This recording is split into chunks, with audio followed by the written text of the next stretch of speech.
Hi everyone, welcome back to my YouTube channel. I hope कि आप सब बहुत अच्छे होंगे। फ्रेंड्स, हमने देखा था कि वांग जी धीरे धीरे विंग और उसके दोस्तों के साथ कंफर्टेबल हो रहा था। वो ये भी सोच रहा था कि दोस्त होना इतना भी बुरा नहीं है जितना उसे लगता था। वांग जी जो कहीं ना कहीं लोगों की प्रेजेंस से हमेशा दूर भागता था, अब उससे इन लोगों की कंपनी धीरे धीरे अच्छी लगने लग गई थी। इसकी वजह से उसका मूड भी ठीक रहता था। अब जब भी वो घर आता था तो उसके चेहरे पर एक अलग ही चमक होती थी। उसे अंदर से भी बहुत अच्छा फील होता था, एकदम हैप्पी हैप्पी। और ये चीज़ शिचिन भी नोटिस कर रहा था। शिचिन देखता रहता था कि कैसे अब वांग जी स्कूल जाने के लिए ज़्यादा एक्साइटेड रहता है। जब वो घर आता है तो खुशी खुशी आता है। आजकल वो ज़्यादातर टाइम अपने फ़ोन को भी देता है। उसे कहीं ना कहीं समझ आ रहा था कि ये सब कुछ उस मैसेज वाली क्लासमेट का कमाल है, क्योंकि शायद वो पहला ही रहा होगा जिसने वांग जी को मैसेज किया था। वैसे वांग जी अपनी बातों को ज़्यादातर किसी के साथ शेयर नहीं करता है। अपने ब्रदर के साथ भी वो बहुत कम बातें शेयर करता है, लेकिन फिर भी शिचन उसके बारे में हर चीज़ जानता है। आखिर वो उसका छोटा भाई है, इतना तो वो अपने भाई को जानता ही है। अब वांग जी की भी ये हैबिट हो गई थी। वो सुबह रोज़ विंग और जंगशा के साथ स्कूल जाता था और शाम को भी उन्हीं के साथ वापस आता था। क्लासेस के बाद अब वो विंग को पढ़ाने में लग गया था, ताकि विंग जल्दी जल्दी एग्ज़ाम से पहले अपना सिलेबस ख़त्म कर ले। विंग को भी वांगजी की कंपनी बहुत ज़्यादा पसंद आती थी, ये जानते हुए भी कि वांगजी कितना रिजर्व है और वो उसकी तरह फ्रेंडली बिल्कुल भी नहीं है। फिर भी विंग को उसकी कंपनी बहुत अच्छी लगती थी। ज़्यादातर लोग वांगजी के फ्रेंड इसीलिए नहीं बनते थे क्योंकि वो अपने आप में ही रहता था, बहुत कम बोलता था और बिल्कुल भी मस्ती नहीं करता था। लेकिन विंग बिल्कुल वांगजी से अपोजिट है, लेकिन फिर भी उसे वांगजी के साथ बहुत अच्छा लगता है। उसे कभी भी ऐसा फील नहीं हुआ कि वांगजी बोरिंग है, बल्कि कहीं ना कहीं वांगजी की यही हैबिट्स हैं जो विंग को उसकी तरफ ज़्यादा अट्रैक्ट करती हैं। हर रोज़ की तरह आज भी विंग और वांगजी लाइब्रेरी में बैठकर पढ़ रहे थे। वांगजी विंग को कुछ कॉन्सेप्ट समझा रहा था, लेकिन ऐसा लग रहा है कि विंग का पढ़ने पर कोई भी ध्यान नहीं है। उसे वांगजी की कोई भी बात सुनाई नहीं दे रही है, बल्कि उसकी नज़र तो वांगजी के चेहरे पर है। विंग की कोहनी टेबल पर थी और उसका चेहरा उसकी हथेली में था। वो वांगजी की तरफ देख रहा था। विंग गौर से वांगजी के चेहरे को देख रहा था। उसका चेहरा बहुत ही ज़्यादा पेल है, लेकिन बहुत ज़्यादा हैंडसम है। उसकी स्किन बहुत ही स्मूथ है। उसकी गोल्डन आइज बुक्स पर थी और जैसे जैसे वो बोल रहा था वैसे वैसे उसके लिप्स हिल रहे थे। विंग की नज़र उसके लिप्स पर ही टिकी हुई थी। विंग का पूरा फोकस वांगजी पर था, लेकिन वांगजी जो कुछ भी बोल रहा था ना, उसमें से उसे कुछ भी नहीं सुनाई दे रहा था। पता नहीं क्यों, लेकिन विंग को ऐसे अर्ज हो रही थी कि वो वांगजी के चेहरे को छुए। वो वांगजी के लिप्स को देखकर खुद में ही गल्प किए जा रहा था। वो सोच रहा था कि कोई पर्सन इतनी सिंपलिसिटी के साथ भी इतना हैंडसम कैसे दिख सकता है। वांगजी ने जब ये महसूस किया कि विंग का ध्यान उसकी बातों पर नहीं है, बल्कि वो उसके चेहरे को घूर रहा है, तो वो अनकंफर्टेबल हो गया। इसलिए वांगजी ने कहा, विंग, मुझे लगता है अभी तुम्हारा पढ़ने का मन नहीं कर रहा है, इसलिए हमें अभी से बंद कर देना चाहिए। मैं कल तुम्हें पढ़ाऊँगा, इसे हम कल फिनिश करेंगे। अभी घर चलते हैं। विंग, जो कि बिना उसकी बात पर ध्यान दिए अभी भी उसे घूर रहा था। जब वांगजी अपनी सीट से खड़ा हुआ तब जाकर विंग ने रियलाइज़ किया कि वो अभी तक क्या कर रहा था। वो नर्वस होकर कहता है, लानसान, क्या तुम ठीक हो? आई एम सॉरी, मैं कुछ सोच रहा था। फिर वो चुप हो गया और मन ही मन खुद को कर्ज करने लगा। वो कहता है, वेवुशियान, तुम इतने बड़े इडियट कैसे हो सकते हो?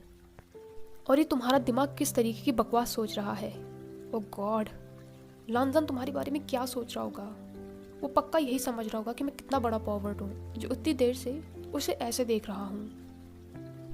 वांगजी अभी भी विंग को देख रहा था और वही फिगर आउट करने की कोशिश कर रहा था कि विंग को क्या हो गया है। फिर वो सॉफ्टली कहता है, विंग, क्या तुम ठीक हो?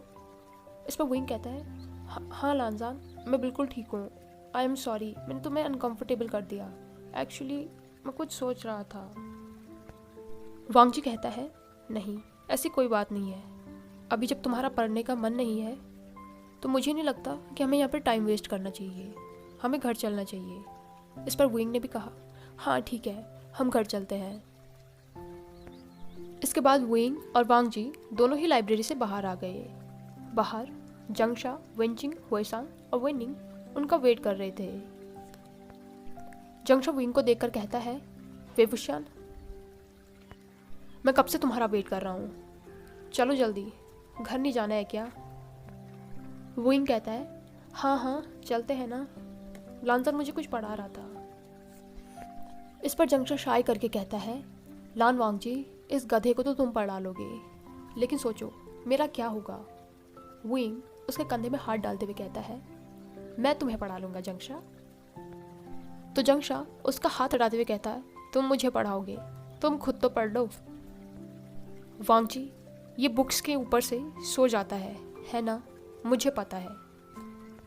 और सच कहूँ तो मुझे तुम्हारे लिए थोड़ा सिंपैथेटिक भी फील हो रहा है। क्या करूँ, मेरा भाई है, मैं इसे अच्छे से जानता हूँ। इस पर विंग ने मुंह बनाकर जंगशा की तरफ अपनी जीभ निकाली और वो जाकर वांग जी के बगल में खड़ा हो गया। उसने वांग जी का हाथ पकड़ लिया। वो कहता है, ऐसा कुछ भी नहीं है, मैं लानजान की हर बात मानता हूँ और मैं बहुत अच्छे से पढ़ता हूँ, ध्यान देकर, है ना लानजान? वांग जी ने विंग के चेहरे को देखा जिसमें एक अलग ही तरीके की चमक थी।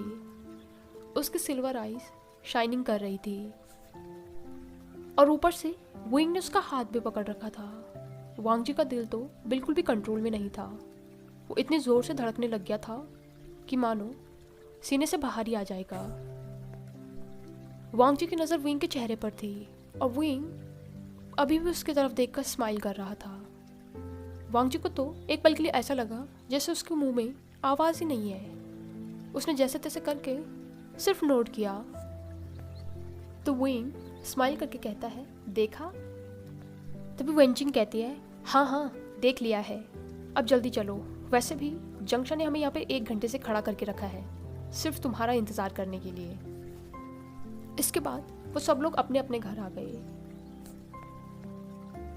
विंग और वांग जी जैसे ही घर पहुंचे उन्होंने देखा कि उनके घर में बहुत तेज़ तेज़ आवाज़ें हो रही हैं, इसलिए वो जल्दी जल्दी अंदर गई। यानली हॉल में खड़ी थी और उसे देखकर ऐसा लग रहा था जैसे वो बहुत डरी हुई हो। विंग दौड़कर यानली के पास गया।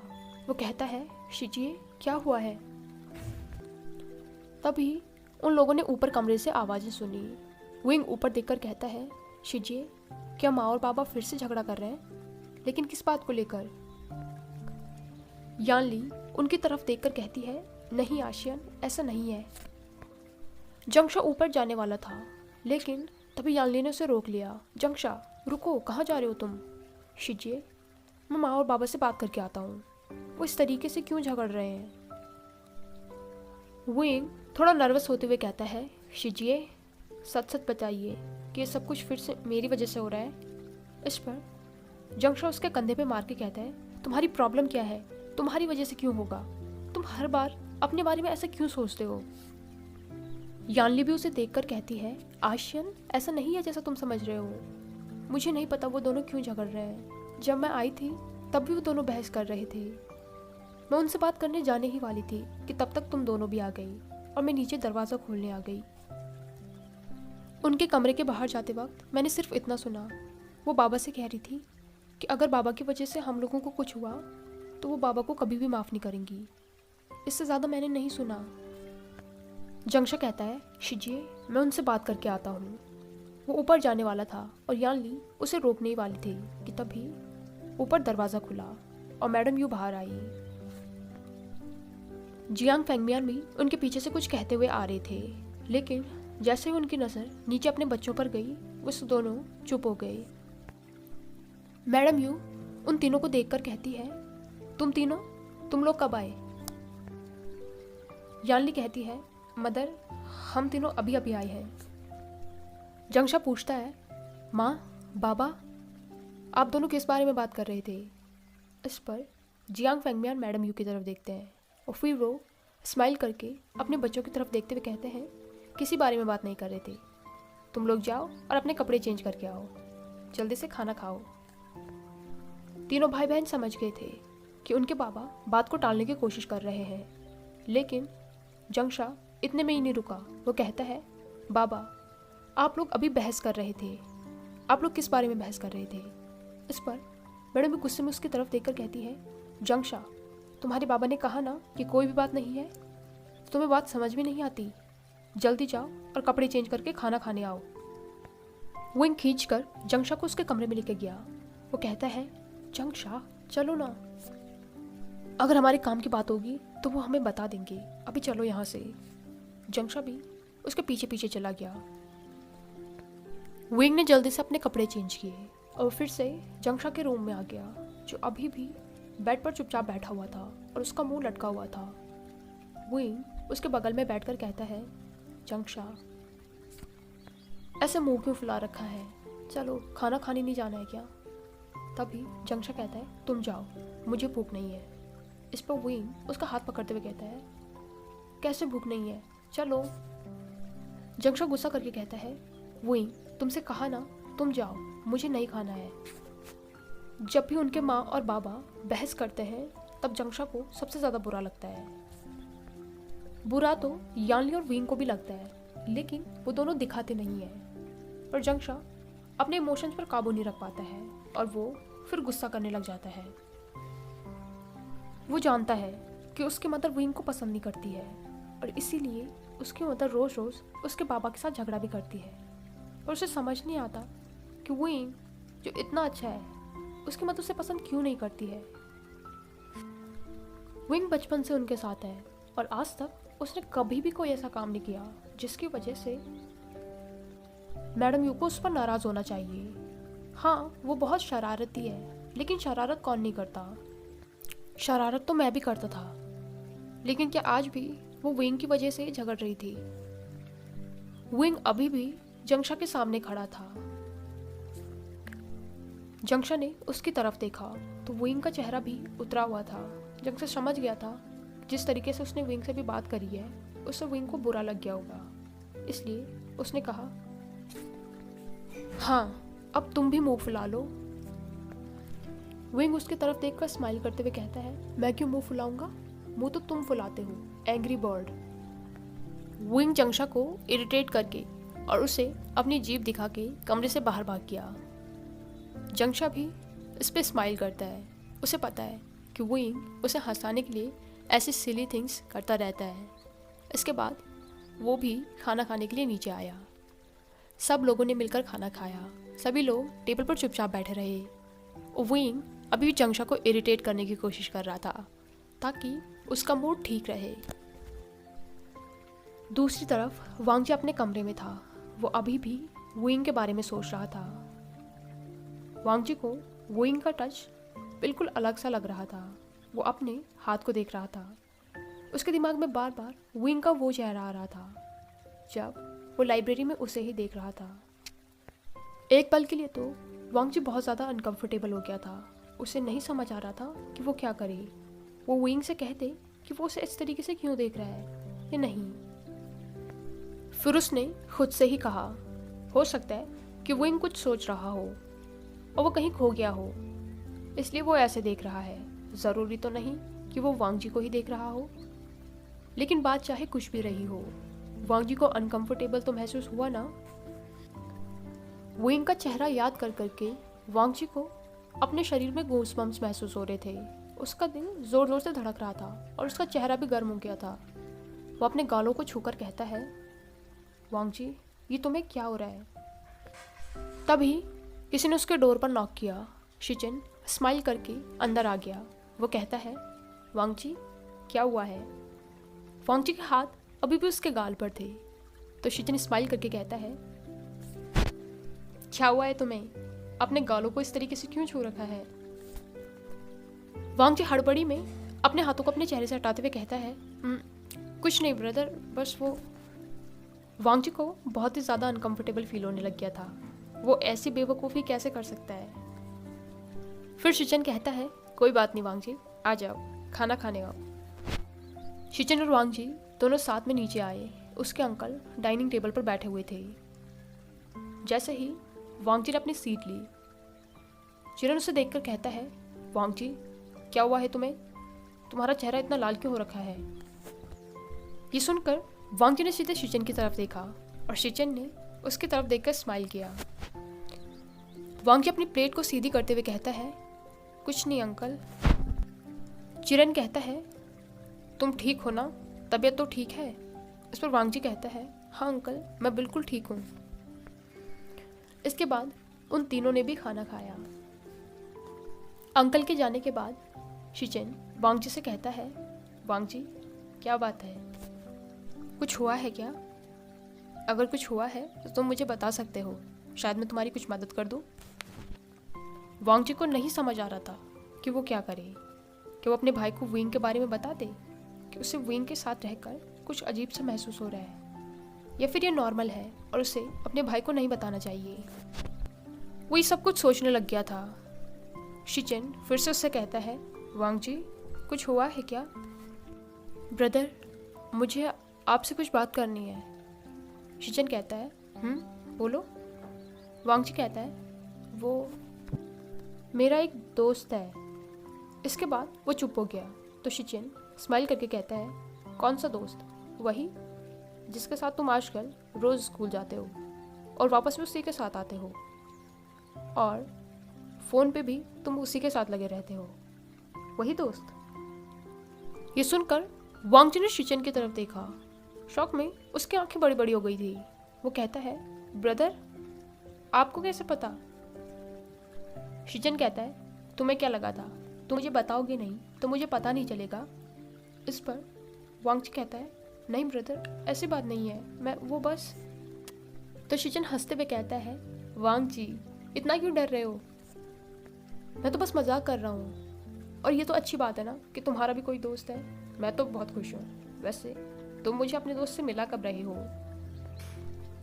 वांग जी ने कुछ नहीं कहा तो शिचन कहता है, वेट, कहीं ऐसा तो नहीं कि जो ये तुम्हारा दोस्त है तुमने इसके साथ झगड़ा कर दिया है और इसीलिए तुम इतना परेशान हो? इस पर वांग जी डिसबिलीफ में अपने ब्रदर की तरफ देखता है तो शिचन फिर से हंसते हुए कहता है, ठीक है मैं मजाक कर रहा हूँ। हाँ तो तुम क्या बोल रहे थे? इस पर वांग जी धीरे से कहता है, ब्रदर अब मुझे बोलने दोगे तब तो मैं बोलूँगा ना। तो शिचन कहता है, हाँ ठीक है अब बोलो। वांग जी ने शिचन से कुछ बोलने से पहले इधर उधर देखा कि कहीं उसके अंकल तो आसपास नहीं है। इसके बाद वो शिचन की तरफ मुड़ा। दूसरी तरफ विंग किसी को ढूंढ रहा था। वो पहले यानली के रूम में गया, उसके बाद किचन में, और उसके बाद उसने बाहर भी देखा। वो दौड़कर अंदर आया तो हॉल में मैडम यू थी। वो कहती हैं, विंग तुम क्या कर रहे हो? इस पर विंग कहता है, माँ आपने शिजी को देखा? मैडम यू कहती हैं, नहीं अपने कमरे में होगी। विंग कहता है, नहीं है, मैंने उनके कमरे में चेक किया है। तभी जंक्शन नीचे आते हुए कहता है, किसे ढूंढ रहे हो तुम? विंग कहता है, जंक्शन शिजी कहाँ पर है? उन्होंने तुम्हें बताया? जंक्शन कहता है, शायद छत पर है, मैंने उन्हें जाते हुए देखा था। क्यों तुम्हें कुछ इससे पहले कि जंक्शन अपनी बात खत्म करता, विंग वहां से ऊपर दौड़ गया। जंक्शन ने अपनी मदर की तरफ देखा। मैडम भी कहती हैं, क्या हुआ इसे? तो जंक्शन कहता है, मुझे नहीं पता। छत पर यानली जिन जोशवान के साथ फोन पे बात कर रही थी। तभी विंग आवाज देते हुए कहता है, शिजिए क्या आप यहाँ पर हैं? विंग की आवाज सुन के यानली ने जीशवान से कहा, आशियान आ गया है, मैं तुमसे बाद में बात करती हूँ। और उसने जल्दी से फ़ोन कट कर लिया। तभी विंग आकर कहता है, आप क्या कर रहे हो? यानली फ़ोन को छुपाते हुए कहती है, आशियन क्या हुआ है? तो विंग उसके पास आ गया। वो कहता है, शिजिए आप यहाँ पर कब आए? मैं कितनी देर से आपको ढूंढ रहा हूँ, मुझे आपसे कुछ बात करनी है। तो यानली स्माइल करते हुए उसे बैठने का इशारा करती है। विंग यानली के पास बैठ गया। यानली उसके चेहरे को देखकर कहती है, क्या हुआ है, क्या बात है? विंग यानली को देखकर कहता है, आप उस पीकॉक से बात कर रहे थे ना? इस पर यानली नर्वस हो गई थी और वो इधर उधर देखने लगी। तो विंग कहता है शिजिए कोई बात नहीं, अब तो मुझे पता है कि आप उससे बात कर रहे हो। वैसे मुझे आपसे कुछ पूछना था। यानली उसकी तरफ देख रही थी तो विंग कहता है शिजिए आपको कैसे पता चला था कि आप उस पीकॉक को पसंद करती हैं? यानली कन्फ्यूजन में विंग की तरफ देखती है तो विंग कहता है मेरा मतलब है कि जब हम किसी को पसंद करते हैं तो मतलब कैसे पता चलेगा, मतलब आपको कैसे पता चला था? यानली विंग की बात सुनकर जोर जोर से हंसने लगी। विंग का चेहरा अब एक पपी की तरह दिख रहा था। विंग इरिटेट होकर कहता है शिजिए आप हंस क्यों रही हैं, प्लीज़ बताइए ना। इस पर यानली अपनी हंसी रोकते हुए कहती है आशियन जाकर पहले अपना चेहरा देखो। और ये तुम मुझसे किस तरीके की बातें पूछ रहे हो, तुम्हें हो क्या गया है? विंग अपने पैर पटक कर कहता है शिजिए प्लीज़ मुझे जानना है, प्लीज़ मुझे बताइए ना। हाय एवरीवन, आई होप कि आपको ये पार्ट पसंद आया हो। अगर आपको ये वीडियो पसंद आई हो तो इसे लाइक, कमेंट, शेयर और चैनल को पक्का से सब्सक्राइब कीजिए। Thank you.